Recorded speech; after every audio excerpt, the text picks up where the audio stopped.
Hey y'all, this video is going to be a 1 year in review about my natural hair journey. I big chopped April 3rd, 2013, so I've been natural for about 13 months now, well almost 13 months, and I just wanted to do a video for any other ladies out there who may be transitioning or who may be thinking about big chopping, just detailing my experience, because I watched a couple of these videos before I big chop, but not very many, but I wish I had watched more just so I could take more into consideration before actually cutting my hair off. Now, I got a lot of inspiration from Instagram, YouTube, and a few other websites about wig chopping. One in particular was Miss Kincaid, that's her name on Instagram, and on YouTube. She has beautiful hair, and she has a TWA, so she was coming up with all these amazing styles, and I'm showing my husband like, oh, look at her hair, look at this style, I can do that with my hair, I can do this with my hair. So she was one of the reasons I decided to go ahead and big chop. Another is a friend of mine named Tanya. She has beautiful hair. She actually big chopped twice. So those two ladies were two of the main inspirations for me wanting to big chop. One of the things I wish I had known before I big chop was that my curl pattern wasn't just going to pop out right away. And it did. It took a while. When I first cut my hair, it was just like an afro. It had no curl pattern whatsoever. So it took a while for me to realize that, and a lot of research, Googling, YouTube, and a lot of things for me to realize that, okay, it's going to take a little while for my natural hair to want to cooperate, basically. And it did. So that's one thing to take into consideration before you actually cut off your hair. That make sure that it's at a length that you will be okay with just an afro. Because for a lot of us, our curl patterns don't just pop out miraculously after we cut off our relaxing. So keep that in mind. Just know that your hair is going to be very, very dry. My hair was so dry, like dry. It just couldn't. I mean, come on. It was just so dry. It was like a Brillo pad. And it took more YouTube researching and Googling, and I finally came across the greenhouse bagging method. Basically, where you moisturize and seal, and then you put a plastic cap over your head, and you keep it on overnight or for a couple hours or however long you want to keep it on. I kept mine on overnight, and I did that almost every night, or at least every other night, for at least a month after I big chopped, because my hair was just that dry. So keep that in mind also, that your hair is going to be very dry, and it's going to take a while for it to, like, I don't know, but it's going to take a while for your hair to realize, okay, the relaxed ends are gone, and it's just me now, basically. So, yeah, keep that in mind. I didn't know that I would go through love and hate phases with my hair. Like, some days I love it, and I'm just like, oh, team natural, and all of that. But then some days I'm like, why in the world did I cut my hair? I am never cutting my hair again. Don't even bring any scissors around me, because scissors will never ever again touch my hair. So there are days where I love my hair, and I'm glad that I big chop, and then there are days that I wish I didn't big chop. So just know that you may as well go through a love-hate phase with your hair. I wish I would have known that once I big chop, the products that worked for my hair immediately after my big chop wouldn't necessarily keep working. So my stash of products, I'm not a product junkie or anything like that. I use what works for my hair. I'm not out trying to get the newest thing. That's the biggest craze. So in my natural hair journey, I had to find what products worked for me. And in the beginning, certain products worked, certain products didn't. But as my journey progressed, some of the products that didn't work with my super duper teeny afro work now. So, like with the Eco Styler Gel and Cantuche Leave-In Conditioner, I used to use those two. Well, those were two of the products that I used to use for my wash and go, but those products no longer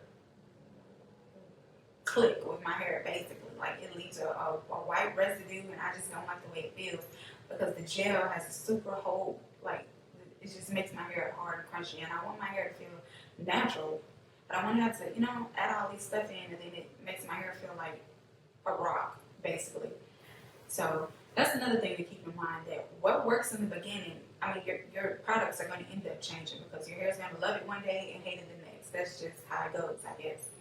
The products and the techniques that other natural girls use may not work for you. I had to learn that because I was looking at people and saying, okay, they use this, they use that, they use this, they use that. They did their twist out like this, they did their braid out like that, they did their wash and go like this or like that. And I would try some of them hit, some of them missed. And that's just how it goes. Everything that works for one will not, most times, work for you. So you basically just have to learn to be in tune with your hair because it's called the natural hair journey for a reason. You're going to go on a journey. It's not going to be a walk in the park. You have to learn your hair. You have to learn what works, what doesn't work, what needs to stay on YouTube or what you need to bring home. But just all of that. Just keep all of that in mind. Growth. Ooh. Growth takes patience. Just patience. When I cut my hair, a lot of people were telling me, oh, your hair's going to go so fast now. Your natural is going to go fast for your hair. In a year, your hair's going to be almost back where it was. And it's been a year. And my hair is nowhere near back to where it was. But it has grown. One thing I would say is to take pictures to chronicle your journey. Because if I had taken pictures, I would have sworn up and down my hair was not growing at all.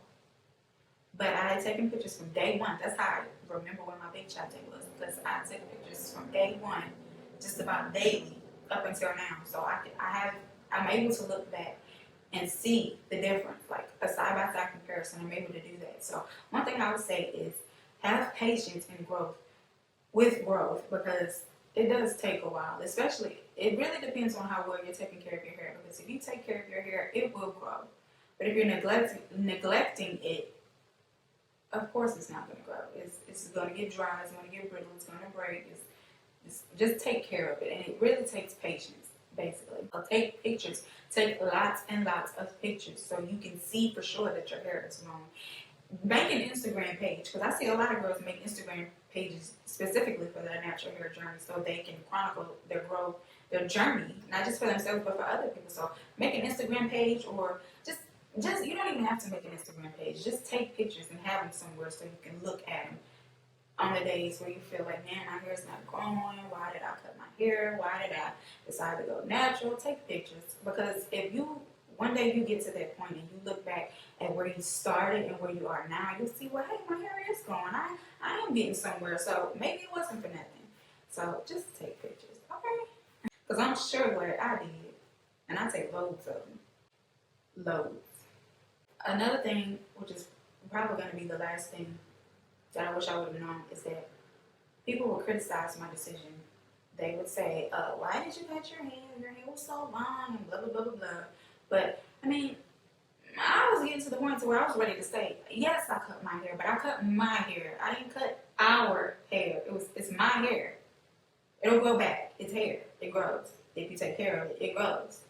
So I dealt with some negative stuff from certain people. I'm not going to name any names, but I did get some negative comments, but I got more positive than I got negative. And even a lot of, well, I'm going to say a lot, but a few people have told me that I inspired them to be chopped. So, hey, I'd say it's all worth it. And besides, the one person that I was concerned about liking it, liked it, which is my husband. And if he liked it, that's all that matters, because he's the only one that has to look at me besides myself. So as long as I like it and he likes it, that's all good. And he liked it from day one. At least that's what he said. But I'm glad, even if he didn't, he told me he did, because that was a confidence boost for me. It really was. Experiment with different styles. I've never been the type to do much with my hair, because even when I was relaxed, I mostly wore ponytails. Ponytails. So I use YouTube a lot to find different styles or different things that I might want to try with my hair, and Instagram too.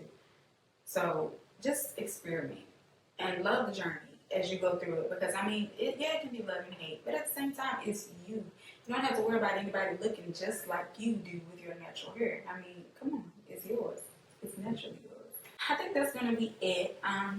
If you have any questions, just leave them down below, or you can email me. My email, I'll leave that below as well. Follow me on Instagram. Be sure to subscribe, because I will have more videos coming. I know it took me a while to get this one up, but I promise they're coming. And y'all don't know how long it took me to record this video. My cameras were not cooperating. My Canon didn't want to work right. And then I switched to my little point and shoot, which is what I'm shooting on now. God knows I didn't want to shoot on that, but I got my little point and shoot, and then the batteries decided they wanted to die, and I didn't have any more batteries, so I had to go to the store to buy more batteries just to go home to shoot this video. But hopefully, I get my husband to buy me a new camera, one with video that don't want to trip out on me all the time. It's gonna be more videos coming, and he wants me to make videos too. So hey, go buy me a camera, boo.